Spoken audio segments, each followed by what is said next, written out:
morning, good afternoon, good evening, wherever you are in the world. My name is Ingram Jones, and this is Bayloric TV Boxing Channel. Again, another crossover on my media tour within the boxing realm. I have with me Mark Turley from Instant Boxing. That's correct. I wouldn't actually go as far as to say I'm from Instant Boxing. I'm a writer. I write mainly about boxing at the moment, Ingram, although I've written about lots of other things as well, and I do have a weekly column on Instant Boxing. So Okay. That's one of the things that I do. So you're a contributor then? I'm a contributor, yeah, to Instant Boxing. Okay. I would go as far as to say that, yeah, that's right. Okay, so let's talk about that. How did you get into the business of just being a contributor? Because people out there might want to get into blogging and writing about stuff. How did you get into it? On Instant Boxing itself, I mean, basically, I've been a writer for a very long time. I won't bore you with the full sort of CV, but about 3-4 years ago now, I started concentrating on boxing writing because I'm from a boxing family and I've done a few bits, and I thought I'd start doing that more seriously. And I wrote for a few websites, to be honest with you. I can actually, there's one that I won't name because it's still going, and I fell out with the editor on there for one reason or another. There's another one which was one of the biggest, which was BoxRec News, which doesn't exist anymore. BoxRec itself exists, but BoxRec News has ceased to exist. And I wrote for them for quite a while, covering shows and this and that.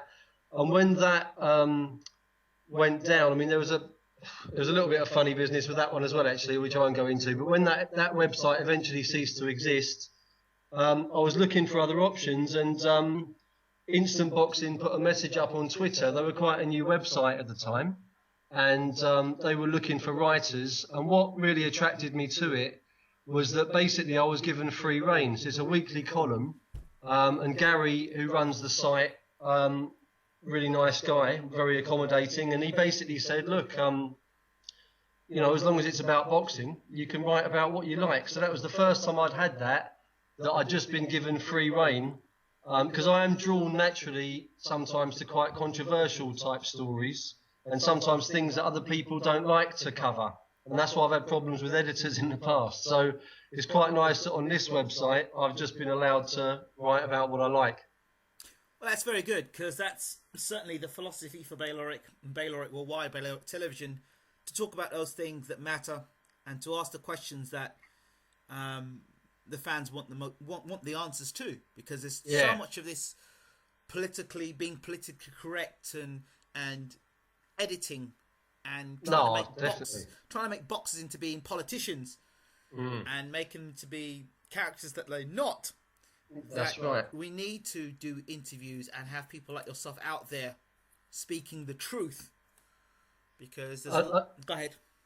Yeah, no, I agree with you 100%, Ingram, and what a lot of it is actually, unfortunately, is money talking, as it tends to be in so many walks of life. Because if you're a website and your income comes from advertising clicks, and one of your site advertisers is Matchroom Sport, for example, who do tend to advertise on a lot of websites, right, then it's not in your best interest to have anything appearing on your website that's too negative about that advertiser, because then they're likely to pull the plug on your revenue. So that tends to be the way that it works, that there's a lot of sensitivities based around money.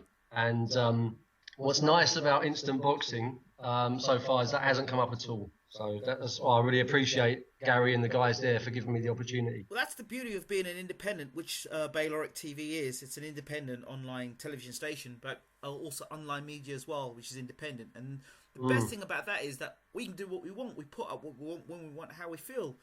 And not having to be dictated to by sponsorers or, you know, I think that's the best way to be, because you're just telling the truth. What's one of the things that frustrate you the most when you're online via Twitter and you read information that's misconstrued or misinformation? What's the biggest thing for you in that situation? There's several things that irritate me, I suppose, about a lot of boxing journalism. One of the things that bothers me is when, and look, most websites do it, but they just regurgitate press releases which come from the marketing departments of the big promoters. So it either comes from Queensbury or Matchroom or wherever it might be. And they're basically just repeating it word for word without any journalistic input. And it's an easy way to find an article and get clicks. And, that's what the internet's about. It's about people clicking and servicing the ads that appear on the pages. Yeah.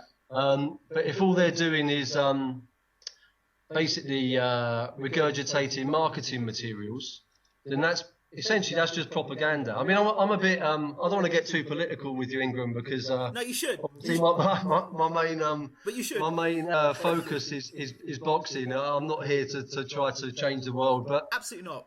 But you've got an opinion, which is interesting. No, I have got an opinion, and I think that this look, boxing is like a microcosm of society in a way. Yes. And the problems of boxing journalism are also the problems of mainstream news journalism. It's the same story repeated itself, and too many boxing websites are just used as mouthpieces for the people who are making lots of money, the people in power. And I'm always on the side of the little people, of the underdog. And I think the truth is valuable just for being the truth, So that's always the perspective that I come from, rather than following the money, which is unfortunately what a lot of journalism does. Absolutely, and you've got to be credited for that. And as much as it's not liked, it's the truth. You have to do these things, and which leads us right into this situation here with the book that you co-written with Jerome Wilson. Yeah, I mean that has beautifully led us into it, because if you read a lot of these articles that are out, as you've quite rightly said, they are from the PR sources. They're just putting things out to make things look. I mean, here's a perfect example of a situation. Carl Froch recently posted a photograph of himself on Twitter. Too big, too strong for Gennady Golovkin. Yeah, so he posted that, saw that, and as soon as he posted that, Dan Raphael had a dig at him about it. He said, well, if that's the case, let's make the fight happen. And while Dan Raphael and Froch were arguing between themselves on Twitter, I picked myself up and gone across to Abel Sanchez, gave Abel Sanchez a call and said, have you seen the post that Carl Froch has?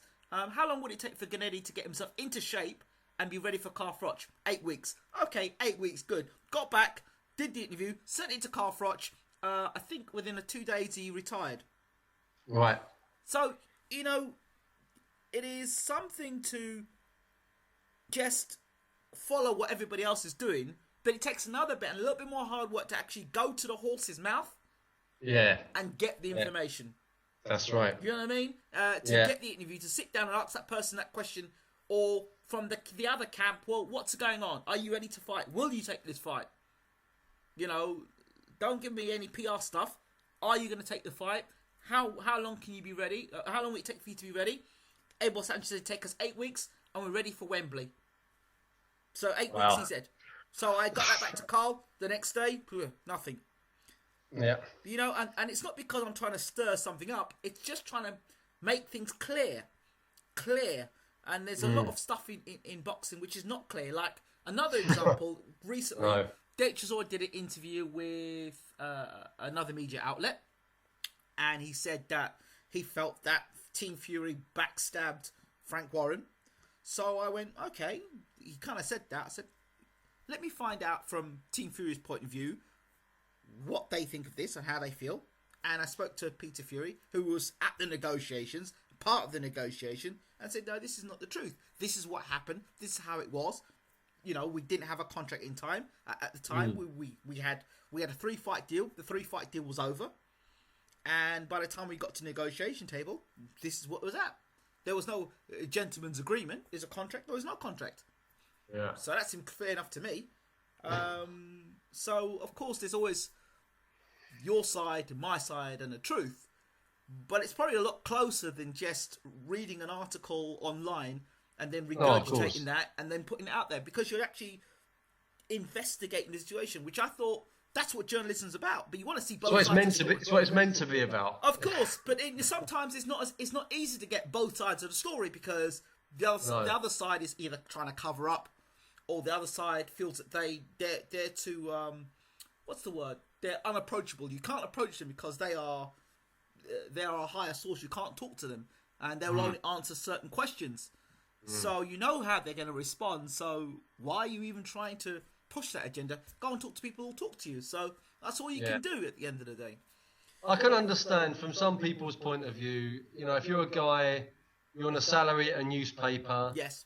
You offend Frank Warren. I shouldn't name names, but if you offend Frank Warren, you offend Eddie Hearn, whoever it might be, and then they're going to refuse to speak to you from that point on, and that damages your livelihood. So I can see why this situation presents itself. But a free media is very important.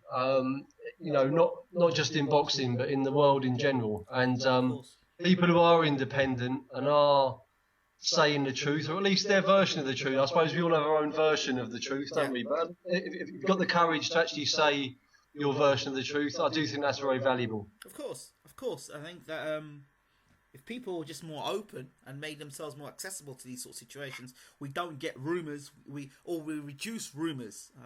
My wife gives me a very good example. If you've put a clean glass against a dirty glass, you always know what the clean glass is every time. At least if the facts are on the table, and the facts being on the table is by journalists doing their job and presenting the best non-biased view possible. However, that's not always the case, and I understand those who are not independent and having to work for a corporation, which basically ties their hands and tells them what to do and what to say and what to write. If that's the case, then you get what you pay for, you get what you read, which because it's mainstream, it doesn't mean it's reliable. It just means it's it's more visible. That's all it makes it. But that's the perception a lot of people have. A lot of people think if they read something in the Mail, for example, that they're because it's the Mail and it's a newspaper, it is more reliable. But I look at boxing articles from all different websites and things, and there's some ridiculous stuff that appears in the news. You can just see clearly it's just generated from press releases. So I think they're some of the worst offenders sometimes of the mainstream media. So what's made you turn the way that you have? Because you could quite easily follow the trend and just do exactly what they do. Yeah, I suppose with me, I'm coming at it from a different angle. So I'm not a youngster who's coming in and trying to make a career in journalism. I actually I have a day job, which I work with young people who've been excluded from school, young offenders and people like that. Wow. I, as I say, I came into the boxing writing. I've written in one form or another all my life. I've had fiction published, all sorts of things published over the years. But I came into the boxing writing because it's a big interest of mine. And so I came at it from the outside. I wasn't coming at it from the point of view of someone trying to build a career. Right. And so from the beginning, I've just had that attitude that I'm going to write about what I find interesting, and I'm going to write about it how I want to write about it. And if it works for me, great. And if it doesn't, never mind. I can just have my own blog, and if it's only me and my wife that read it, then fine. But actually, since I've started writing about boxing, as I say seriously about 3 or 4 years ago, it's just worked really well for me, and one thing has led to another, and that makes me think that in my own way, I'm doing it in the right way. I'm finding an audience. I know there's people out there that appreciate what I write, and so I'm going to stick with it for now and see where it ends up. I'm really glad to hear that, because it's working with young people who've been excluded, something that I've done personally as well. Okay. Very much in Hammersmith and Fulham, I did that a lot. Stopped a lot of young people being booted out of school. Most of the times they're getting booted out of schools not because they were the incompetents, but it was the teachers themselves that were incompetent and didn't know how to handle certain characters. So therefore, if the teacher can't be bothered to handle your personality, or the teaching is weak, they'll get you booted out the class and get you booted out the school. Well, really, the teachers were some poor teachers in school, and of course, those teachers eventually end up getting sacked. And I don't need to say any more. That's another day. Well, I work with them once they've been kicked out. Generally, that's more my angle. I can understand that. And boxing, I can tell you as well. I was doing something with boxing for schools over in Kent. And it was doing lots of boxing for kids that are young offenders and kids that have been booted out of school. Great way of rehabilitation, gets them to get rid of some of them, a lot of anger issues.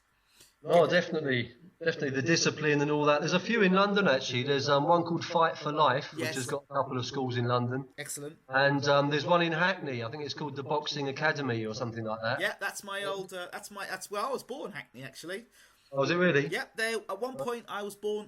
Where I used to live in Shoreditch was literally Oh, mate. a stone's away from the Lennox Lewis College. Is it really? Yes. You're not posh enough to be from Shoreditch anymore. Now, probably, yeah. It's all changed around there. It has changed around there. It's changed. Slightly. Well, at 76 I was there. Stanway Court, and then from there Right. moved to Forest Gate, which is Yeah. more East End, mate. And Well, I'm from South London, but no, I live up in North London now, and I go out round there sometimes. Okay. Shoreditch, Dalston, all that Yeah, area, but- and it's all beards and skinny jeans and yeah, they've changed a lot. tattoos and Changed a lot. cocktail bars and whatnot now. Stoke Newington, Dalston. Yeah, Dalston once yeah. was the ghetto, and Oh no, not anymore. yeah, suddenly it's changed. It's no longer a ghetto. It's Yeah. trendy. That's right. Yeah, I wonder what- Cupcakes and coffee shops Yeah, I and all wonder that. how that happened. Yeah. Well, that's another story. It is indeed. Well, it's not a Hackney that I recognise. It's not a Hackney that I see. It's not a Hackney that No. I can identify with. It's got a different smell to it. You know, there was a time you could walk into a pub and sit there and feel so welcomed. Walk the street and feel welcomed. Now you walk the street and people look at you as if you don't belong in the area. I had to move out, and I did in the end. And I'm so glad to be in Ireland now. But as I It's said, one of the most expensive boroughs now, Hackney. Yes. To go and buy a flat or something, it's one of the most expensive in London. It is. Which is crazy. Like some of those areas that used to be rough as anything, and now Absolutely. even just a little flat, and it's like, I don't know, $500,000 or something like that. It's ridiculous. madness. It's absolutely ridiculous. Yes. So let's get back onto it. I know we digress slightly, but it's all good. I'm sure people listening to will enjoy it and can relate to it. Now, the book, Jerome Wilson. That's how I actually came across Jerome in the first place, because of your excellent article. It shook me from the top of my head to the tip of to the bottom of my boots, and I really felt this is terrible. And I've got to contact this man. I've got to find out what his story is about. And well, obviously I did an interview with Jerome, and then he says that, you know, obviously there's a book coming out, and obviously talks about who Mark Turley has helped him write the book. So we're at the point now where the book is out, I believe, or ready. It's nearly out. 12th of September is the launch. Yeah, there's a pre-sales or pre-sale orders, I think It's available for pre-order on Amazon at the moment, yeah, Yes. but it wouldn't be delivered for about another month or so. But Okay, yeah. cool. Yeah. So he said, contact Mark Turley. He's the man to speak to. Speak to about the book. Okay. So here we are. Okay. Well, what do you want to know, Ingram? What do I want to know? Well, you're at Bayloric Wide Television, so when you do an interview with us, we want to know what's going on. We want to know what's cooking. So first Well, of all, look, basically, it's my second boxing book. So Okay. the first one was called Journeymen, the other side of the boxing business, about fighters who basically are paid to lose, I suppose, in a nutshell, is one way of putting it, which was very controversial. ouch. That came out. It's done quite well. It's raised a few eyebrows and things, and I was looking for a new project to get involved with, and actually it was someone from that book. There's a fighter in that book called Daniel Thorpe, who's retired now. He's from Sheffield. I remember him. Yeah. And after the business with Jerome, I didn't know Jerome at the time, obviously, because I'm London based and he's up north. Yes. And I saw what had happened in the fight, and was obviously I didn't know I didn't know at that stage the full import of what happened, but I saw Jerome get knocked out. The clip on TV, obviously his opponent Serjan Bomo showboating, not knowing obviously what condition Jerome was in, and then the fact that Jerome was taken off to hospital and went into a coma and all the rest of it. And the clips of his family and things. And Daniel Thorpe got in touch with me because he used to train with Jerome. And he got in touch and said, I'm going to go and visit him. Can can I take him a book? So I sent him a copy of Journeymen up in the post and signed it to give to Jerome as something to read in hospital. I didn't realise at the time, obviously, that Jerome wasn't able to read in hospital, but I thought I'd just send him a present. And then because I'd sent him that, I followed his story from that point on.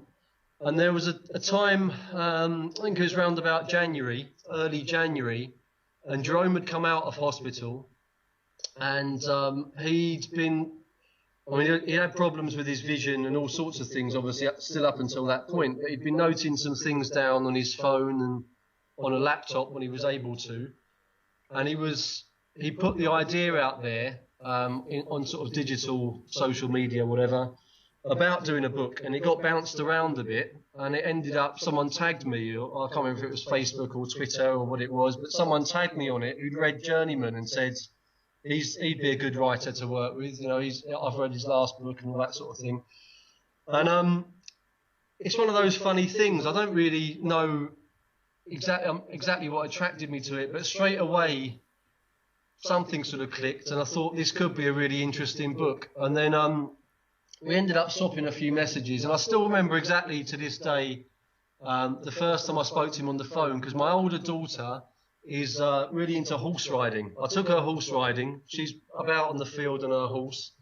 I'm sitting on the seat of my car, and I phoned up Jerome, and he answered the phone and was quite muted, I suppose, is the right way to describe it. He sounded a bit depressed, and was slurring his words a little bit, you know, he didn't sound very happy, basically. And he told me straight off this experience that he'd had when he was in the coma, which I'm not going to go into now because it's the whole hinge of the book that we've done, and we've been very careful not to disclose this in any interviews that we've done. But he told me about while he was unconscious for 10 days, if unconscious is the right word, I'm not sure it is, near death, whatever you want to call it, he experienced something profound. And when he sort of explained a bit about this to me, I was just immediately, I was like, wow, like this is absolutely mental. Like, this is a crazy story. And so it was actually that hooked me into it. As I said, I haven't always written about boxing, and although this is, people will classify it as a boxing book, and there is a lot of stuff about boxing in there, Jerome's career and his feelings about his career is very detailed in there, and a lot of boxing people will find that interesting. The hinge of it is really this whole thing to do with the coma and the experience he had, which raises some massive questions about kind of humanity, reality, things like that. And so that was really what drew me into it. And so from then on, you know, one thing led to another. I looked for a publisher to publish it. Pitch Publishing, who I worked with Journeymen, jumped at the chance straight away, and then we started work, and that's how the book came together, really. Wow. So in your experience, after obviously completing the book, because you know what the book looks like, before you wrote the book with Jerome, did you know the people that were involved with Jerome before you wrote the book? Sorry, you broke up on me a little bit there, Ingram. So did I know the people involved in his career, was that? Yes, before... before no, I'd say the only person that because obviously I'm a London-based writer, and I know a few faces around the London boxing scene. Right. Up there, not really. So obviously the people involved in his career is manager Dave Caldwell. Now Dave Caldwell was a very famous man within boxing. He's probably not famous to the general public, but within UK boxing he's very famous. Obviously I knew who he was, and I've spoken to Dave Caldwell on the phone as part of doing the book. Right. But I didn't know him, and I couldn't say I know him now. I mean, you know, it's not as if we're close contacts, but I've spoken to him. Right. And a lot of the other people, I mean, again, you know, Jerome trained with Kell Brook, who's a world champion. Obviously, I know who Kell Brook is, but I don't know him. I mean, he trained with Curtis Woodhouse, who's a very famous man for one reason or another, who again is in the book. And before doing the book, no, I didn't know. So most of the people in the book were people who or people who've got their views in the book, are people who I knew who they were, but I wouldn't go as far as to say I knew them.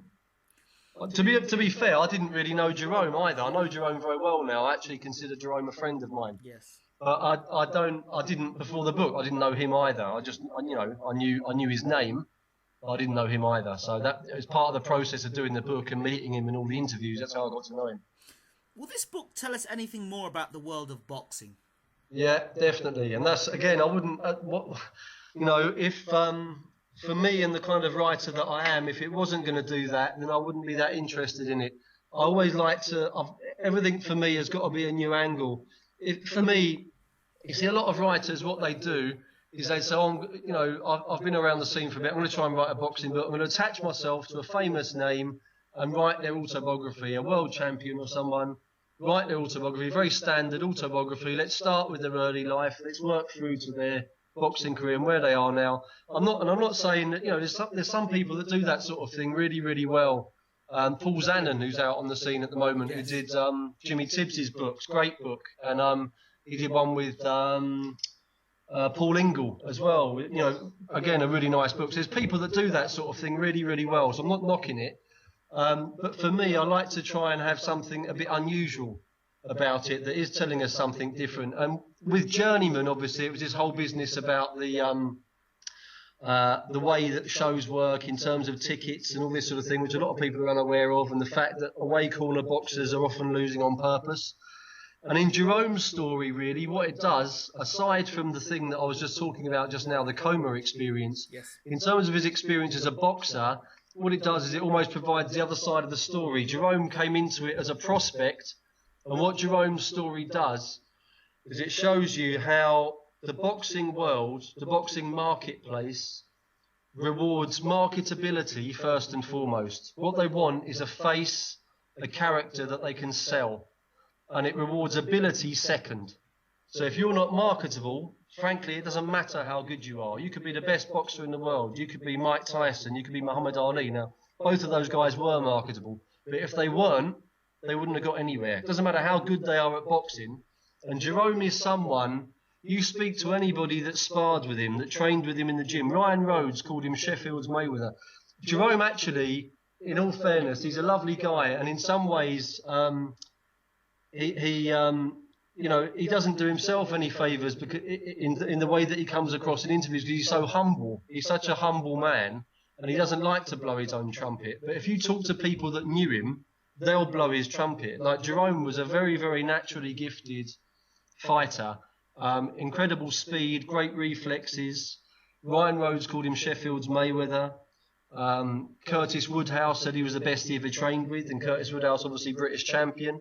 Curtis Woodhouse said that Jerome had 10%. Sorry, he had 10% of Jerome's talent, and he was a British champion. Brendan Ingle, obviously very, very famous trainer. I consider him the best. Okay, he said Jerome would win a world title one day. Yes. So Jerome was a very, very gifted guy, but what he wasn't marketable, and he wasn't because he's not a sort of a big character. Because he wasn't attached to a big social scene, and because he wasn't really prepared to pull silly marketing tricks. I mean, there's lots of things you can do to try and sell tickets. One thing that a lot of fighters do, Josh Warrington's doing it at the moment in Leeds, is you attach yourself to a football team, and you say, okay, I'm from.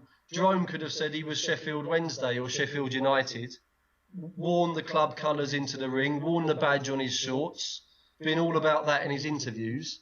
And fans from that football team would have then been attracted to him. But Jerome didn't want to do that because he wanted to be honest. And Jerome isn't actually interested in football. So, there's lots of little things like that you can do. And this is the business of boxing. And Jerome wasn't interested in that. He just wanted to box. And he thought that he would attract attention because of his ability. But it doesn't work like that. And so that's why Jerome's career as a prospect didn't work out for him. And in the end, he had to take risky fights. He had to take dangerous fights early on in his career, which other prospects who sell tickets wouldn't have had to take. And that's possibly, there's lots of factors that have led to the predicament that he finds himself in now. but that's possibly, you know, that's one of the contributing factors that he had to take risks. Now, my last interview with Jerome, he said to me that Dave Caldwell wanted him to be a journeyman fighter, and Jerome said, "No, I don't want to be a journeyman fighter." Yeah, I mean that's in the book, and obviously there are things that went on between Jerome and his manager that possibly, you know, only the two of them know. But Jerome has given me a lot of information about Dave Caldwell and their relationship, and it's a very long relationship. I mean, Jerome started training with Dave Caldwell when he was 16, and Dave Caldwell remained his manager up until the time that his injury happened when he was 29. So he's with him in one way or another 13 years. So it's a very long and complicated relationship, his relationship with Dave, and the impression that I get from speaking to both of them and speaking to other people who knew Jerome and saw how his career went is that essentially to some extent the relationship changed once Jerome turned over, once he went pro. And then the onus falls on the fighter, which again, you know, this is something that a lot of people don't realise outside of the boxing scene. It's not the job of the promoter, it's not the job of the manager, it's the job of the fighter to personally sell tickets. And as I was just saying, you know, Jerome wasn't particularly good at that compared to other fighters, and that's when the relationship between himself and Dave from then began to turn a bit sour, I suppose. And yes, as you were saying, there was a point towards the end, before Jerome's last 3 or 4 fights, his last 3 fights, I believe, where he was being requested to box in the away corner, which Jerome didn't want to do, which is essentially, as you were saying, boxing as a journeyman. And that then led up to the last 3 fights that he actually had. So the last 3 fights, 2 that I think he had, he fought that guy twice. This was a rematch, I believe.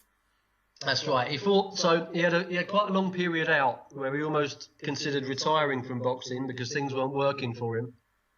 And when he came back after about a year and a half, he fought a Scottish guy called Billy Campbell. Yeah.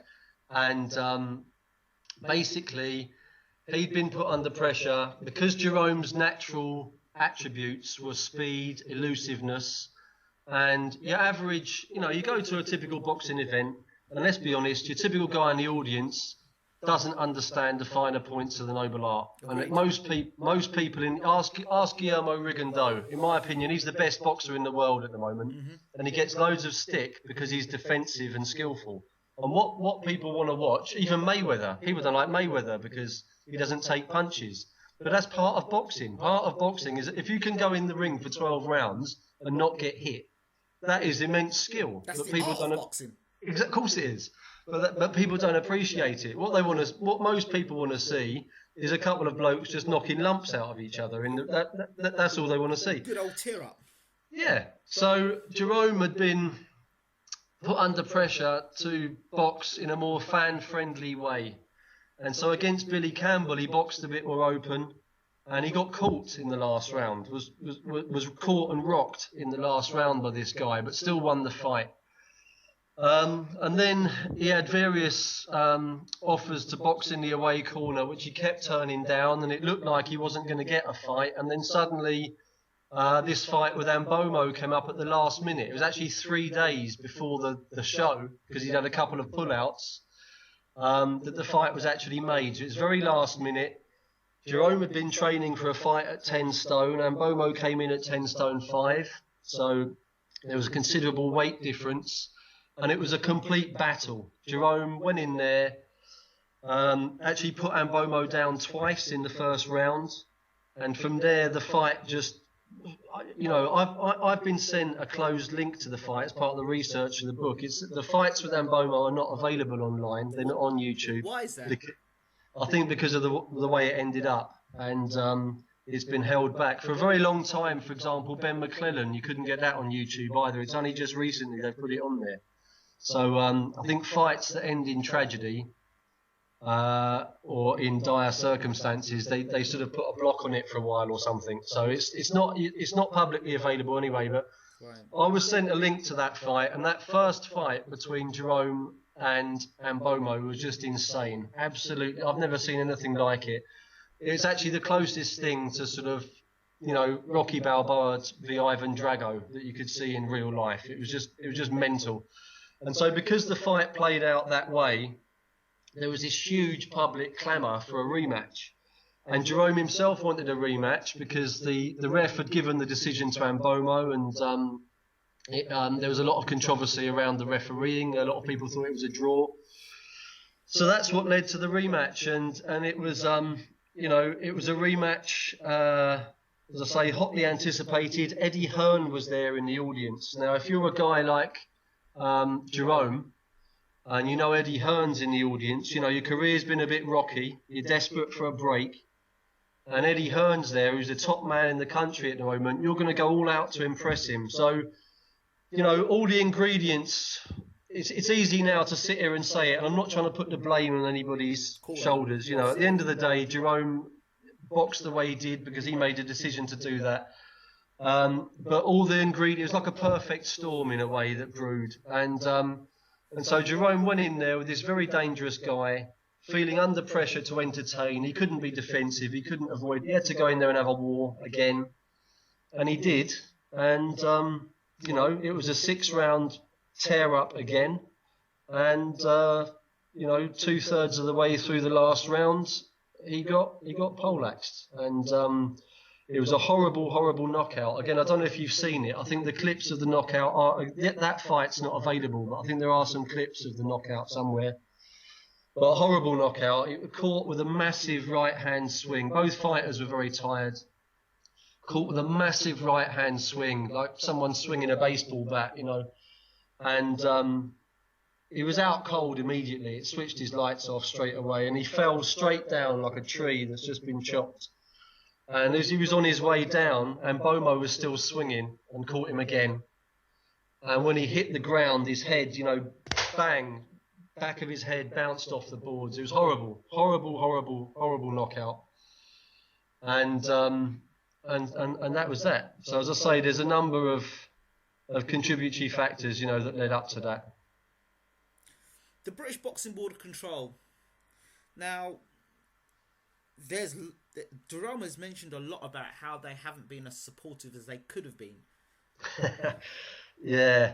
Well, there's a bit of a track history there. Now, look, something I found out doing the book, that the injury that Jerome has sustained is called a subdural hematoma. Right. It's the most common, deadly or life-threatening injury suffered by fighters.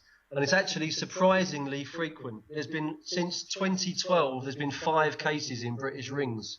And one of them died, a guy called Michael Norgrove. I remember him. Yeah, and obviously Jerome very nearly died, so it could have been 2. So this happens reasonably often, and if you speak to a lot of the guys that have suffered this injury and the side effects from it, most of them receive very little help from the board. And Jerome was refused an insurance payout on the grounds that he'd made a good recovery, because although he'd been released from hospital with a quarter of his skull missing, he's walking and talking and things like that. So they called that a good recovery, and he didn't get any insurance money.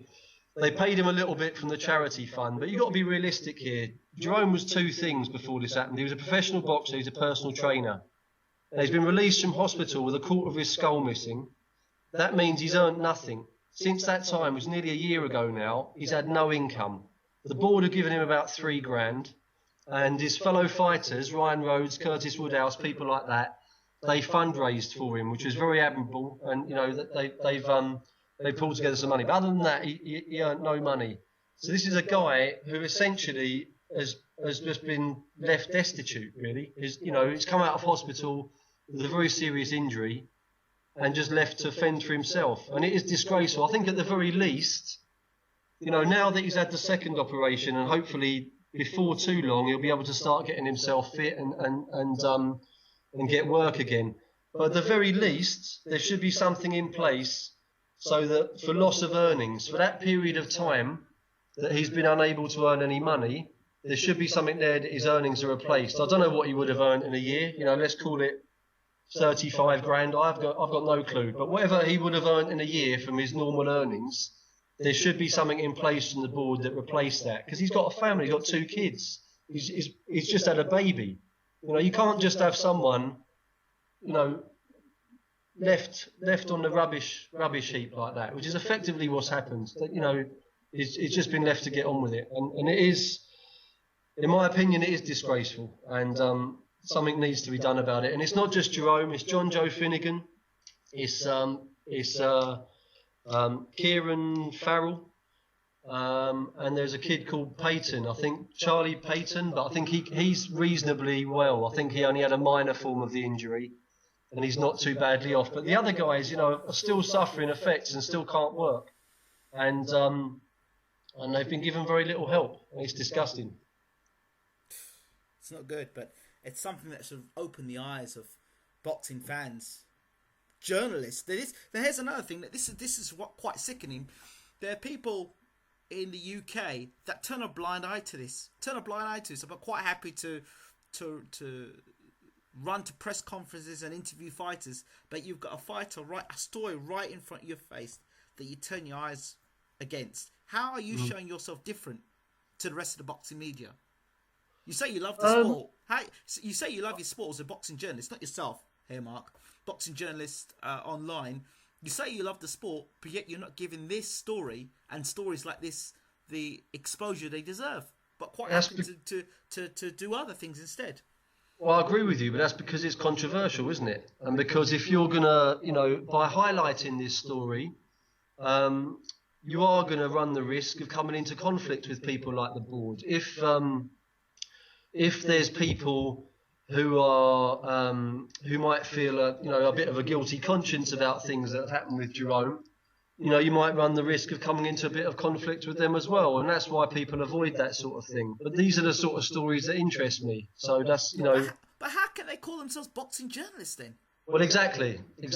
They're only giving one side of the story, aren't they? And fans of a camera.